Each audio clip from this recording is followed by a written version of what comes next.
परमेश्वर का धन्यवाद कि आज शाम को हम लोग परमेश्वर की आराधना अपने परिवार के साथ एक बार फिर से कर पाए। बुधवार की हमने भजन गाए हैं परमेश्वर के, जिससे परमेश्वर को बहुत प्रसन्नता हुई है। और अब हमारे लिए मौका है हम परमेश्वर के वचन को हम सुन सकें। परमेश्वर ने अपना वचन हमें दिया है कि हम उसको पढ़ें, सुने और उसको हम लागू करें अपने जीवन के अंदर। पिछले बुधवार को मैंने आपके साथ जो बांटा था परमेश्वर के वचन में से, वो था प्रेरितों के काम, उसका 4 अध्याय। और उसमें से मैंने बताया था कि जो प्रभु के लोग हैं उनके लिए 3 बातें बड़ी महत्वपूर्ण हैं, जो पतरस, याकूब, यूहन्ना और उसके चेलों ने, यीशु मसीह के चेलों ने करा था।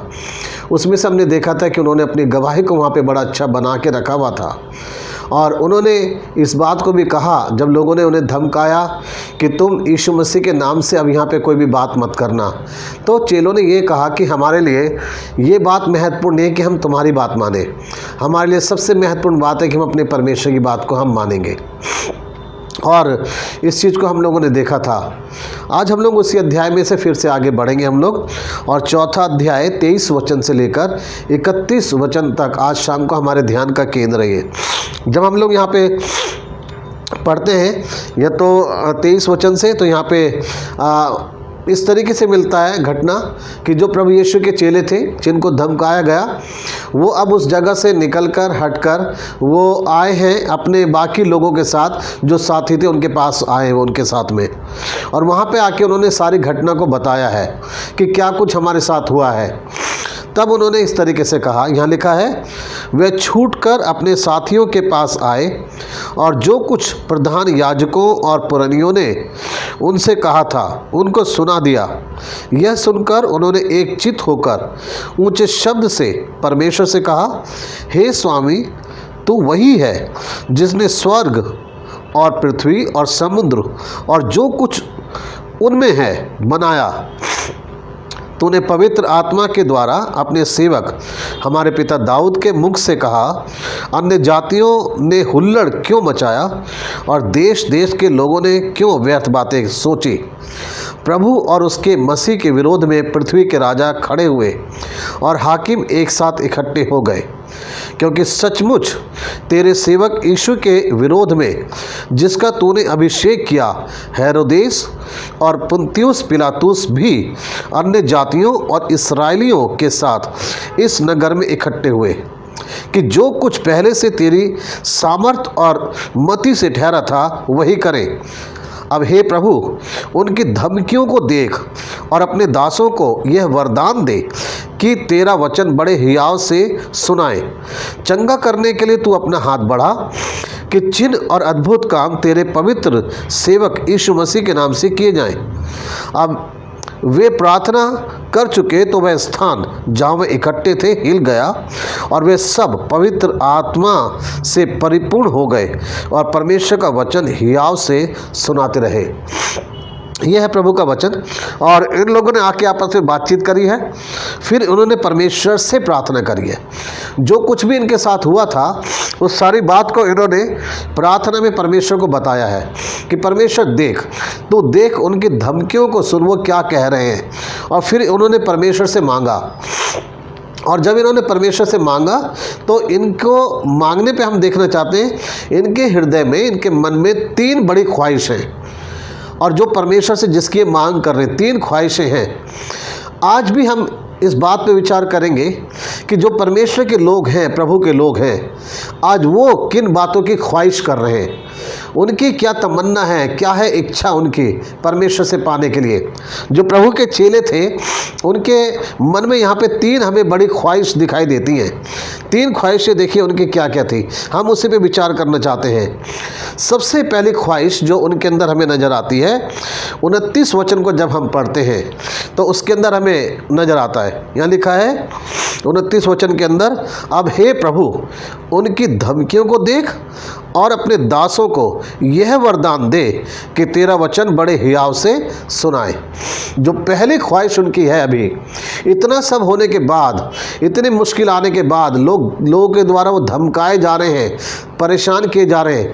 फिर भी इतना होने के बाद अभी भी जो उनकी ख्वाहिश है वो ये ख्वाहिश है कि हम तेरा सुसमाचार सुना सकें। ये पहली ख्वाहिश उनकी है कि प्रभु हम अभी भी तेरा सुसमाचार सुनाना चाहते हैं, हम उसको बढ़ाना चाहते हैं, तेरे सुसमाचार को हम फैलाना चाहते हैं। हम चाहते हैं तेरा सुसमाचार उन लोगों तक पहुँचे जो अभी भी तेरे बारे में नहीं जानते, जो तेरे प्रेम के बारे में नहीं जानते। हम उस बात को, उस सुसमाचार को हम बढ़ाना चाहते हैं। यह है पहली ख्वाहिश उनकी है। आज प्रश्न आपकी और मेरे लिए यह है, हम भी प्रार्थना करते हैं कई बार, और हमारी ख्वाहिश क्या रहती है? हम केवल यही ख्वाहिश करते हैं, प्रभु तू मुझे संपन्न कर, तू मुझे बढ़ा, मेरे परिवार को अच्छा रख, मुझे आशीष दे। हम ये करते हैं। लेकिन यहाँ जो प्रभु के लोग हैं उनकी ख्वाहिश नजर आ रही है, इतनी परेशानी होने के बाद भी अभी भी वो ये चाह रहे हैं कि प्रभु हम तेरा सुसमाचार फैला सकें। अगर आज आपकी भी ऐसी ख्वाहिश है तो आप सच में प्रभु के चेले हैं, आप सच में प्रभु के चुने हुए लोग हैं कि आपके अंदर ये ख्वाहिश है, ये इच्छा है कि आप प्रभु के सुसमाचार को फैलाएं। और प्रभु के सुसमाचार को फैलाना ये सबसे महत्वपूर्ण कार्य है जो हम परमेश्वर की दृष्टि में करते हैं, जो हम परमेश्वर की नज़रों में करते हैं। आज सुसमाचार फैलाने की जिम्मेवारी कलीसिया के प्रत्येक व्यक्ति की है। हर एक व्यक्ति की जिम्मेवारी है कि वो परमेश्वर के सुसमाचार को फैलाए, वहाँ तक फैलाए, वहाँ तक ले जाए जहाँ लोग अभी भी नहीं जानते हैं जहाँ लोग प्रभु को नहीं जानते, वहाँ तक हम सुसमाचार को फैलाएं। आज हम क्या चीज़ अपना बढ़ाना चाह रहे हैं, आज हम अपना क्या फैलाना चाह रहे हैं? अगर आज हम अपना नाम करना चाह रहे हैं, अपना धन दौलत बढ़ाना चाह रहे हैं, अपने ही फैमिली के बारे में सोचते हैं, अपनी ही संपन्नता को हम चाहते हैं, अपने ही वैभव हम चाहते हैं, तो ये सब कुछ एक दिन ख़त्म हो जाएगा। लेकिन अगर हम परमेश्वर के सुसमाचार को फैलाने की ख्वाहिश करेंगे अपने अंदर, तो परमेश्वर हमें बहुत आय से आशीषित करेंगे। प्रभु के काम को करने की हमें आवश्यकता है। ये पहली ख्वाहिश 29 वचन में उन्होंने प्रभु से प्रार्थना करके यही मांगा है कि प्रभु तू ऐसा कर कि तेरा वचन हम सुनाएं। ये पहली चीज़। दूसरी चीज़, वो ये जानते हैं कि कठिनाई होगी सुसमाचार को सुनाने में। ऐसे लोग आएंगे जो हमें धमकाएंगे, जो लोग हमें परेशान करेंगे, जो हमें रोकेंगे कि हम सुसमाचार ना सुनाएं। और आज हमारे देश में भी और पूरी दुनिया के अंदर भी लोग आज बहुत ज़्यादा सताए जाते हैं जब लोग सुसमाचार सुनाते हैं अन्य जातियों में। हम अपने देश के अंदर भी देख सकते हैं, कई ऐसी जगहें हैं जहाँ पे लोग बहुत आसानी से दुआ प्रार्थना नहीं कर सकते, जहाँ सुसमाचार नहीं सुना सकते, उनको सताया जाता है, परेशान किया जाता है। तो इसके लिए उनकी जो दूसरी ख्वाहिश हम देखते हैं वो ये है, हम 29 वचन को ही दोबारा पढ़ेंगे तो उनकी जो दूसरी ख्वाहिश है कि उन्हें क्या मिले, वो एक ख्वाहिश यहाँ पे क्या कर रहे हैं। देखिए 29 वचन में लिखा है, अब हे प्रभु उनकी धमकियों को देख और अपने दासों को यह वरदान दे कि तेरा वचन बड़े हियाव से सुनाए। जो दूसरी ख्वाहिश इनके अंदर वो ये है, प्रभु तू अपने दासों को साहस दे ऐसा कि वो तेरा सुसमाचार सुना सके। और सुसमाचार सुनाने के लिए कोई कला, कोई टेक्निक नहीं चाहिए, कोई ज्ञान नहीं चाहिए। जो वो मांग कर रहे हैं वो मांग कर रहे हैं, तो वरदान ऐसा दे ताकि तेरा सुसमाचार हम साहस के साथ सुना सकें। यह है उनकी ख्वाहिश। परमेश्वर का सुसमाचार सुनाना, प्रचार करना एक वरदान है जो परमेश्वर लोगों को देता है, सच्चे लोगों को, और उनके द्वारा प्रभु सुसमाचार भी फैलाता है। जब परमेश्वर हमारी सहायता करता है तो हम सुसमाचार को लेके आगे बढ़ते हैं। जब हमें वो साहस देता है, वो जानते हैं कि उनका साहस टूट सकता है, उनको मुश्किल आ सकती है, घबराहट हो सकती है, तो ऐसे समय के लिए कौन मुझे हिम्मत देगा, कौन मेरी सहायता करेगा? केवल एक है, परमेश्वर। जिसका मैं काम कर रहा हूँ वही परमेश्वर मुझे साहस देगा। तो ये दूसरी उनकी ख्वाहिश है, परमेश्वर तू मुझे साहस दे।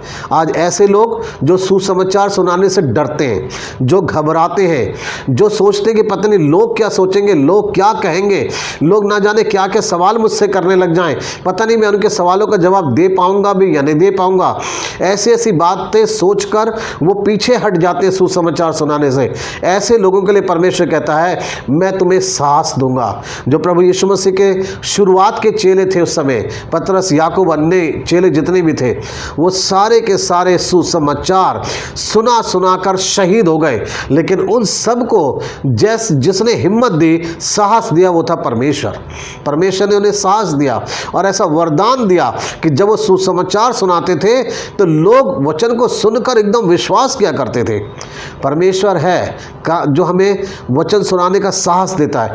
हम अपना काम करें, वचन पे कोई विश्वास करेगा या नहीं करेगा ये परमेश्वर जानता है, ये उसके हाथ में है, ये उसके हाथ में।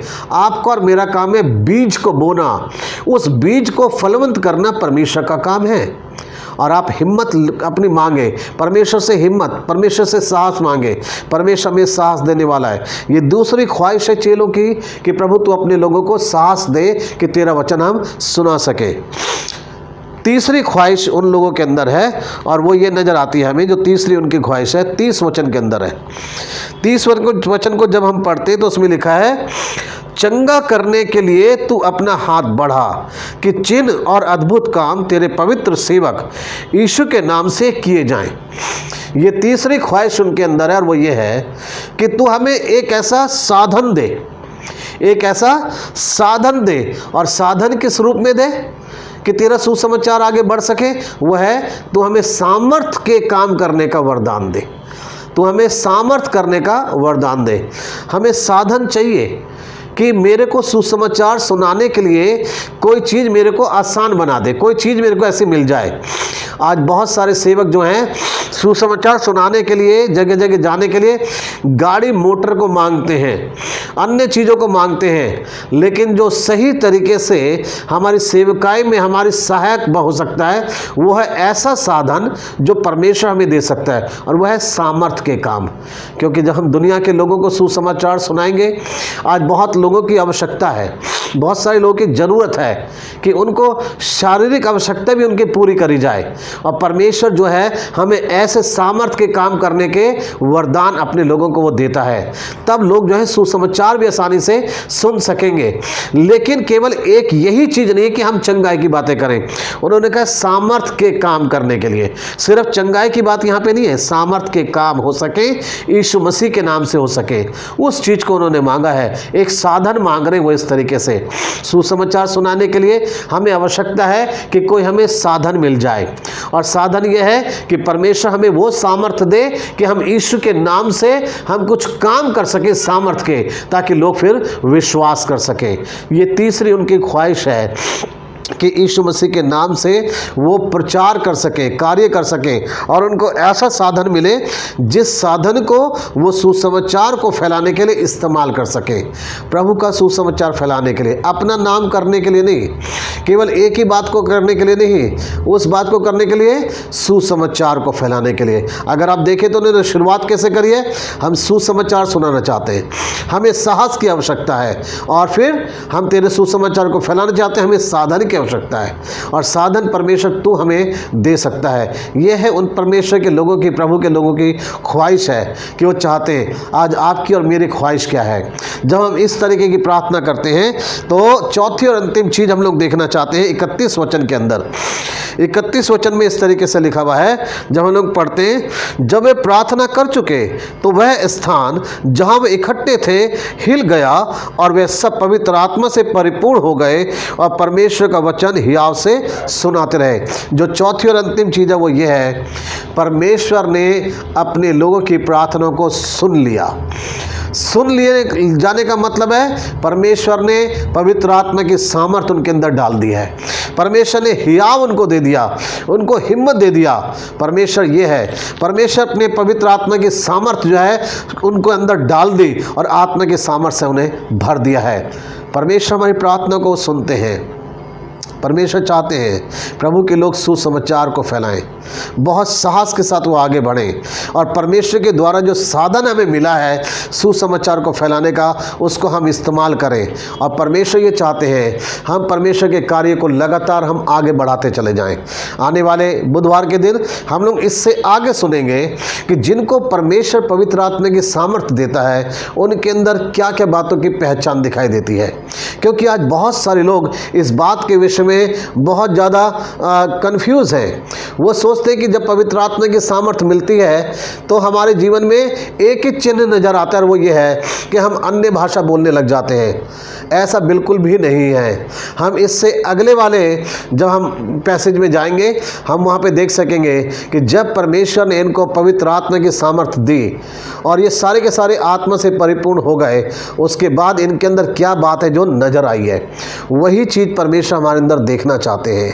प्रभु करे कि आने वाले टाइम में हम अपने आप को तैयार करें, प्रभु के सुसमाचार को हम फैलाएं और हम इस बात को ध्यान रखें कि जिनको परमेश्वर पवित्र आत्मा की सामर्थ्य से भरते हैं उनके अंदर पहली चीज़ें क्या नज़र आती हैं। अन्य भाषा बोलना ये पहली चीज़ नहीं है, पवित्र आत्मा हमारे अंदर ये पहचान नहीं है। जो लोग इस तरीके से सोचते हैं वो गलत सोचते हैं। प्रभु के लोगों को बहुत समझदार होने की आवश्यकता है, बाइबल को बहुत अच्छे तरीके से समझने और जानने की आवश्यकता। बाइबल हमें सिखा के आ रही है। आज बहुत सारे लोग हैं, कुछ बाइबल के ऐसे वचन हैं, शब्द हैं जिसको बहुत गलत जगहों पे वो इस्तेमाल करते हैं। मैंने देखा बहुत सारे लोग ऐसे हैं जो अन्य भाषा बोलने के विषय में गलत शिक्षाओं में फंसे हुए हैं। हालेलुया कब बोलना है उसमें फंसे हुए हैं, बहुत गलत फंसे हुए हैं। जहाँ नहीं भी बोलना है वहाँ पे भी वो हालेलुया शब्द का इस्तेमाल करते हैं। हर एक ऐसा व्यक्ति जो इस शब्द को इस्तेमाल करता है वो अपने वीडियो को देखे, अपने प्रचार को सुने, अपने जो भी गाने गाए जहाँ पे आप देखिए कहाँ कहाँ पे आपने हालेलुया बोला है। क्या वो जगह थी वहाँ पे बोलने की? गलत जगहों पे हम बोलते हैं। वो इसलिए क्योंकि हम परमेश्वर के वचन को सही तरीके से समझ नहीं रहे, पढ़ नहीं रहे। परमेश्वर चाहते हैं परमेश्वर के लोग परमेश्वर के वचन को सही तरीके से समझें, सीखें और तभी लोगों को सिखाएं, तभी लोगों को वो सुसमाचार दे भी सकें। अगर आप सही तरीके से खुद नहीं समझते, खुद नहीं सीखते तो आप गलत ही सिखाएंगे। अगर आप सही समझेंगे, सही सीखेंगे तो सही आगे भी सिखा सकेंगे। यही प्रभु हमसे चाहते हैं। प्रभु आप लोगों को बहुत अधिक आशीष दें, प्रभु में आप बढ़ते चले जाएं, आपका परिवार प्रभु में आशीषित हो। हम अपनी कलीसिया के लिए लगातार दुआ कर रहे हैं। इन दिनों जो लोग बीमार हैं हम उनके लिए दुआ कर रहे हैं। ये समय आइए एक बार हम दुआ करें, उन लोगों के लिए भी जो बीमार हैं। प्रभु आप लोगों को भी आशीष आइए हम दुआ करें। हमारे पवित्र परमेश्वर, हम आपके सामने आते हैं यीशु मसीह के नाम को लेके। हम धन्यवाद करते हैं वचन के सारी शिक्षाओं के लिए जो प्रभु आप हमें देते हैं। परमेश्वर धन्यवाद करते हैं कि हमने देखा प्रभु यीशु जो आपके चेले थे जिनको आपने चुना बहुत प्रार्थना के साथ, उन लोगों ने अपने मन के अंदर बड़ी ख्वाहिश रखी और 3 ख्वाहिश उनकी हम लोगों ने देखा है। वो चाहते थे तेरे सुसमाचार को फैला सके, वो चाहते थे सुसमाचार को फैलाने के लिए जिस साहस की आवश्यकता है वो प्रभु आप उनको दें, और जिस साधन की आवश्यकता थी वो उन्हें मिले कि सामर्थ्य के काम हो सके। हाँ परमेश्वर आप चाहते हैं आपके लोग सुसमाचार फैलाएं, आप उन्हें साहस दें और साधन दें, साधन वो जिसके द्वारा सुसमाचार फैल सके। आज प्रभु बहुत सारे लोग हैं जो तेरे वचन का प्रचार करते हैं, लेकिन परमेश्वर कई लोग ऐसे हैं प्रभु जो वचन को गलत तरीके से सिखाते हैं और सीखते हैं। मेरी यही प्रार्थना है प्रभु ऐसे लोगों को भी समझ दे कि आपके वचन को सही समझ सके, सीख सके और तभी वो आगे भी सिखा सके। प्रभु मदद कीजिए, हमारी कलीसिया के लोगों के साथ हो, हर एक को वचन सीखने का अच्छा मन दे। परमेश्वर पिता इस समय जो लोग बीमार हैं मैं उनके लिए प्रार्थना करता हूँ, उन्हें चंगाई दे। भाई ऋषि के लिए मैं दुआ करता हूँ प्रभु आप उन्हें चंगाई दे, उन्हें स्वस्थ करें। उनके बेटे को चंगाई दो जो उसको पैरालाइज अटैक हुआ है, प्रभु रचना को चंगाई दीजिए। मैं दुआ करता हूँ भाई सत्य के लिए जो बहुत समय से बीमार हैं, आप उन्हें चंगाई दे, उन्हें स्वस्थ कीजिए प्रभु जी, उनके परिवार को संभालें।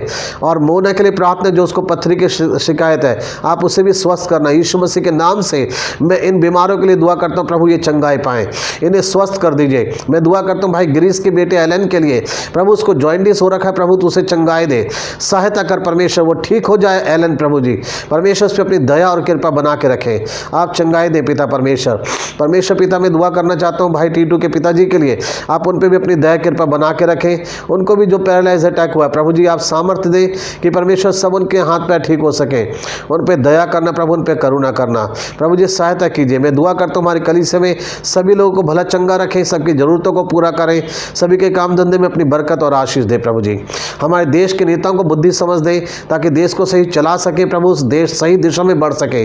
जो गरीब बेसहारा लोग हैं उनके लिए मदद करें, उनकी ज़रूरत के सामान उन्हें मिल सके, खाने पीने के लिए भोजन मिल सके, हर एक के साथ हो प्रभु। मुझे भी स्वस्थ रख प्रभु, सहायता कर, आने वाले टाइम में तेरे वचन को मैं और सामर्थ्य के साथ सुना सकूं, वो सामर्थ्य के वरदान से भर दे ताकि तेरे सुसमाचार में प्रभु जी फैलाने में वो एक अच्छे सहायक हो सके। मेरी मदद करना परमेश्वर, सहायता करना प्रभु, अपने वचन का ज्ञान और समझ मुझे दीजिए प्रभु, सहायता करें। प्रार्थना प्रभु यीशु के नाम से मांगते हैं, आमीन। प्रभु आप सभी को बहुत ऐसे आशीष दे।